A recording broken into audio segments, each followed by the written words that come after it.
월급은 그대로인데 그 돈으로 살 수 있는 게 1년 사이 눈에 띄게 줄었습니다. 훔쳐간 사람도 없고 낭비한 것도 아닙니다. 그럼에도 당신 돈은 지금 이 순간에도 계속 빠져나가고 있습니다. 중국과 러시아를 비롯한 주요 국가들이 달러를 줄이고 금을 쓸어 담고 있습니다. 50년간 세계를 지배했던 달러 시스템이 흔들리고 있다는 신호예요. 그 영향이 지금 당신의 점심값, 장보기, 전셋값, 쿠팡 장바구니까지 미치고 있습니다. 그리고 이건 당신만의 문제가 아닙니다. 전 세계 경제가 달러를 중심으로 돌아가니까요. 돈을 열심히 벌어도 돈의 가치는 당신이 아니라 이 구조가 결정합니다. 월급은 한국에서 받지만 그 돈으로 살 수 있는 건 달러 흐름이 정합니다. 그리고 50년 동안 굳건하던 이 질서가 지금 흔들리고 있습니다. 그 진짜 이유와 당신이 대비해야 할 것을 지금부터 제대로 풀어보겠습니다. 1970년대부터 세계 경제는 하나의 룰로 돌아갔어요. 석유를 사려면 사실상 달러를 써야 한다는 룰이었습니다. 한국이 중동에서 석유를 수입하려면 원화로는 안 됐거든요. 달러로 바꿔서 사야 했어요. 일본도 중국도 유럽도 마찬가지였습니다. 왜 이런 시스템이 만들어졌을까요? 1970년대 미국과 사우디가 약속을 맺었기 때문입니다. 미국은 사우디에게 군사보호와 무기를 제공하고 사우디는 석유를 팔 때 거의 예외 없이 달러로 받기로 했어요. 이 약속 하나가 50년 동안 전 세계 경제 시스템을 지배했습니다. 석유 없이는 나라가 돌아갈 수 없잖아요. 공장도 돌려야 하고 자동차도 움직여야 하고 전기도 만들어야 하니까요. 그래서 모든 나라가 달러를 쌓아둬야 했습니다. 이게 바로 달러가 세계 기축통화가 된 핵심 이유 중 하나였어요. 기축통화는 국제거래에서 기준이 되는 돈이에요. 더 놀라운 건 미국이 이 시스템으로 엄청난 이득을 봤다는 겁니다. 다른 나라들은 물건 팔아서 달러를 벌어야 하는데 미국은 그냥 달러를 찍어내면 됐거든요. 돈을 찍어내도 전 세계가 석유 사려고 달러를 사가니까 인플레이션, 그러니까 물가가 오르는 현상도 덜했어요. 이 구조 때문에 한국을 포함한 모든 나라가 달러를 비축할 수밖에 없었습니다. 우리가 수출해서 번 돈을 달러로 바꿔서 쌓아뒀어요. 이걸 외환보유고라고 하는데 위기 때 나라가 꺼내 쓰는 외화 비상금이라고 보면 됩니다. 지금도 한국은 4천억 달러가 넘는 외화를 보유하고 있어요. 그중 상당 부분이 달러입니다. 쌓아둔 달러로는 석유를 사고 원자재를 수입했죠. 그렇게 50년 동안 모든 나라가 달러를 쌓아두고 석유를 사는 시스템이 계속됐어요. 그런데 이 흐름이 조용히 흔들리기 시작했습니다. 최근 몇 년간 사우디아라비아와 중국 사이에서 석유 거래를 위안화로 결제하는 방안이 논의되고 있다는 보도가 나오기 시작했어요. 50년 동안 유지되어 온 구조에 균열이 생기고 있다는 신호였습니다. 석유를 팔 때 달러만 받던 관행에서 벗어나 중국 위안화나 다른 통화로도 받을 수 있다는 가능성이 열린 거예요. 뉴스에서는 크게 다루지 않았습니다. 그냥 경제면 구석에 짧게 나온 정도였죠. 근데 이게 얼마나 중요한 징후인지 아는 사람은 알았습니다. 왜 사우디가 달러만 받던 방식에서 벗어날 가능성을 열기 시작했을까요? 그 방향을 바꾸게 만든 결정적 계기는 2022년에 벌어진 사건이었습니다. 러시아가 우크라이나를 침공하자 미국과 유럽은 러시아 중앙은행이 해외에 맡겨둔 돈을 동결해버렸어요. 접근을 막아버렸다는 거죠. 3천억 달러입니다. 우리 돈으로 400조 원이 넘습니다. 러시아 입장에서는 자기들이 번 돈을 외국 은행에 맡겨뒀는데 어느 날 갑자기 그 돈을 못 쓰게 된 거예요. 해킹당한 것도 아니고 법을 어긴 것도 아닌데 말이죠. 미국과 유럽이 제재 조치로 접근을 막아버린 겁니다. 사우디가 이 상황을 지켜봤어요. 당연히 불안해졌을 겁니다. 미국과 사이가 나빠지면 자신들도 같은 상황에 처할 수 있으니까요. 사우디도 수백억 달러를 미국 국채로 보유하고 있거든요. 국채는 정부가 돈을 빌릴 때 발행하는 증서예요. 쉽게 말하면 미국 정부에 빌려준 돈이죠. 중국도 똑같은 생각을 했습니다. 중국은 7천억 달러가 넘는 미국 국채를 갖고 있었어요. 세계에서 미국 국채를 가장 많이 보유한 나라 중 하나였죠. 근데 러시아시아 사태를 보고 나서 불안해진 겁니다. 만약 중국이 대만 문제로 미국이랑 갈등이 심해지면 어떻게 될까요? 중국도 러시아처럼 7천억 달러를 하루아침에 못 쓰게 될 수 있어요. 그래서 중국이 움직이기 시작한 거예요. 2023년부터 중국은 지속적으로 금을 사들이고 있어요. 중앙은행이 공식적으로 매달 금을 매입하고 있습니다. 왜 금일까요? 금은 물리적인 자산이라서 누가 동결시킬 수가 없거든요. 달러는 디지털 숫자라서 미국이 버튼 하나만 누르면 접근을 막을 수 있지만 금은 금고에 쌓여있는 실물이에요. 이 순간부터 세계는 조용한 금융전쟁에 들어갔다고 말하는 전문가들도 있어요. 러시아 자산 동결은 각국을 깨어나게 만든 경고음이었습니다. 하지만 이건 불을 붙인 계기였을 뿐이에요. 각국을 근본적으로 움직이게 만든 원인은 따로 있었습니다. 전문가들은 그 원인으로 미국의 빚을 지목합니다. 지금 미국 국가 부채가 35조 달러를 넘었습니다. 숫자가 너무 커서 감이 안 오시죠? 2000년 동안 매일 100만 달러씩 써도 1조 달러가 안 됩니다. 그런데 미국은 35조 달러를 빚졌어요. 더 큰 문제는 이 빚이 계속 늘어난다는 겁니다. 미국 정부는 매년 세금보다 더 많은 돈을 씁니다. 부족한 돈은 어떻게 메울까요? 국채를 더 발행해서 빌리는 거예요. 그런데 금리가 오르면서 이자 부담이 폭발했어요. 2024년 기준으로 미국이 국채 이자로만 내는 돈이 연간 1조 달러 수준에 육박하거나 넘어섰다는 분석이 나옵니다. 우리 돈으로 1,300조 원이 넘죠. 엄청난 금액이에요. 미국 국방비보다 많습니다. 미, 육군, 해군, 공군 예산을 모두 합친 것보다 많다는 거예요. 심각한 수준입니다. 외국 투자자들이 이걸 보고 있어요.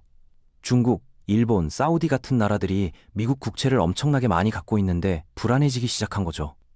이 빚을 제대로 갚을 수 있을까? 의심이 드는 겁니다. 미국이 빚을 갚는 방법은 두 가지예요. 하나는 세금을 더 걷는 건데 정치적으로 불가능합니다. 다른 하나는 돈을 더 찍어내는 거예요. 돈을 찍어내면 기존 달러의 가치가 떨어지겠죠. 결국 채권 보유자들이 손해를 보는 겁니다. 정리하자면 미국은 세금 인상 대신 돈 더 찍기에 기울어져 있고 그 부담은 채권 보유국과 전 세계 달러 보유자에게 전가되고 있다는 겁니다. 중국이 바보가 아니에요. 이걸 알고 있습니다. 그래서 미국 국채를 조금씩 팔고 있어요. 2021년에 비해 중국의 미국 국채 보유액이 눈에 띄게 줄었습니다. 파는 동시에 금을 사는 거예요. 일본도 비슷하게 움직이고 있어요. 러시아도 마찬가지입니다.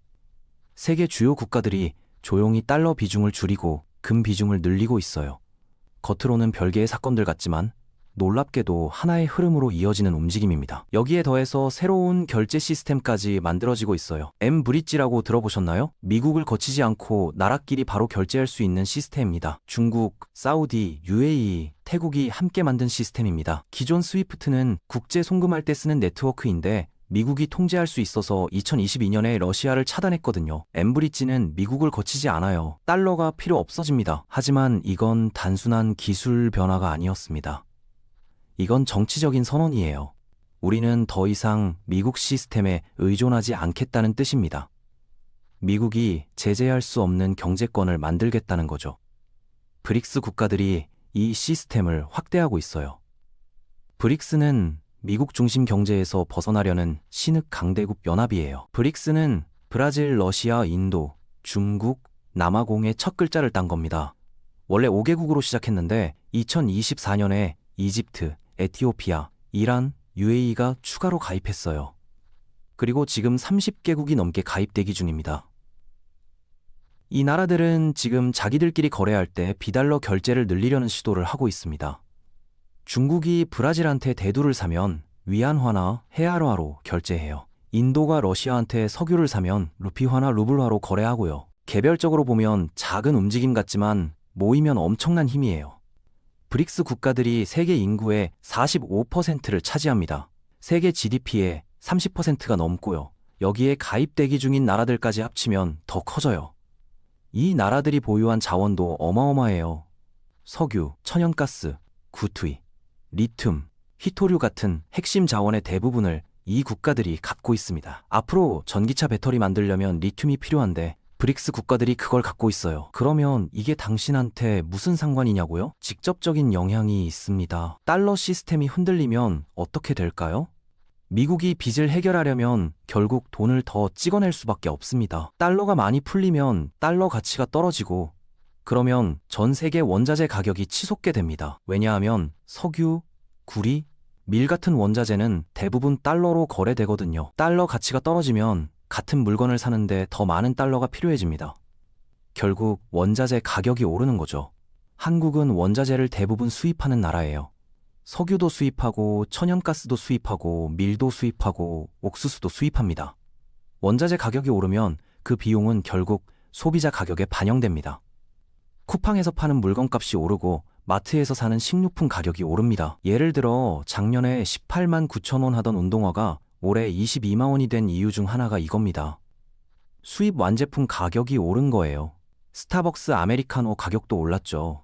원두 같은 원자재 가격이 오르면 원가가 올라가니까요. 점심 먹는 제육볶음도 1,500원 올랐어요. 돼지 사료에 들어가는 수입 곡물 가격이 오른 겁니다. 건설 자재도 마찬가지예요. 수입 비용이 늘어나면 결국 집값에 반영되거든요. 그래서 전셋값도 영향을 받는 거예요. 이 사건들이 서로 관련 없어 보이죠? 하지만 연결해보면 같은 방향을 가리키고 있습니다. 달러 중심의 세계 경제 질서에 균열이 생기고 있다는 조짐이죠. 사우디가 50년 관행을 바꾸려는 움직임, 중국의 금 매입, 브릭스의 새 시스템 구축, 이건 모두 그 변화의 신호고요. 그리고 그 변화는 결국 당신이 쿠팡에서 장 볼 때 느끼는 가격 상승으로 나타나고 있습니다. 그래서 이 흐름을 아는 사람과 모르는 사람의 차이가 점점 벌어지고 있어요. 이제 중요한 건 이 변화를 피할 수 있느냐가 아니라 세계가 어떻게 움직이고 있는지를 아는가입니다. 지난 1년 동안 흐름을 빨리 읽은 국가와 기관들은 각자 방식으로 대응했습니다. 어떤 곳은 달러 비중을 줄였고 어떤 곳은 금 보유량을 늘렸으며 또 다른 곳은 디지털 자산을 포트폴리오의 일부로 편입했습니다. 공통점은 하나였습니다. 한 자산에 의존하는 구조에서 벗어나려 했다는 것입니다. 개인 투자자들 사이에서도 비슷한 변화가 관찰됐습니다. 외화 예금, 금 ETF, 주식, 채권, 디지털 자산 등 다양한 자산을 함께 가져가면서 인플레이션과 환율 변동에 대비하려는 흐름이 나타났습니다. 다만 모든 선택에는 장단점이 있고 가격은 언제든 크게 움직일 수 있다는 점을 전제로 합니다. 여기서 이야기하고 싶은 건 특정 자산을 선택해야 한다는 메시지가 아닙니다. 세계가 재편되는 과정에서 어떤 선택지가 존재하는지 알고 있느냐, 그리고 자신의 상황에 맞는 기준을 세우느냐가 중요하다는 것입니다. 준비를 시작한 사람들은 물가 상승과 환율 변동을 볼 때 막연한 불안 대신 상황을 알고 있다는 감각을 갖습니다.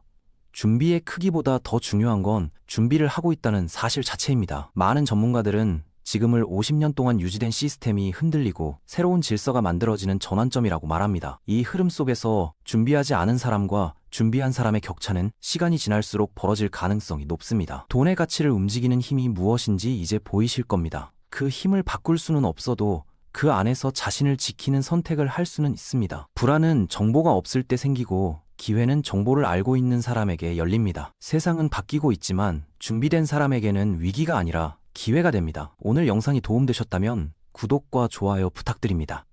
다음에도 여러분이 꼭 알아야 할 이야기로 찾아오겠습니다.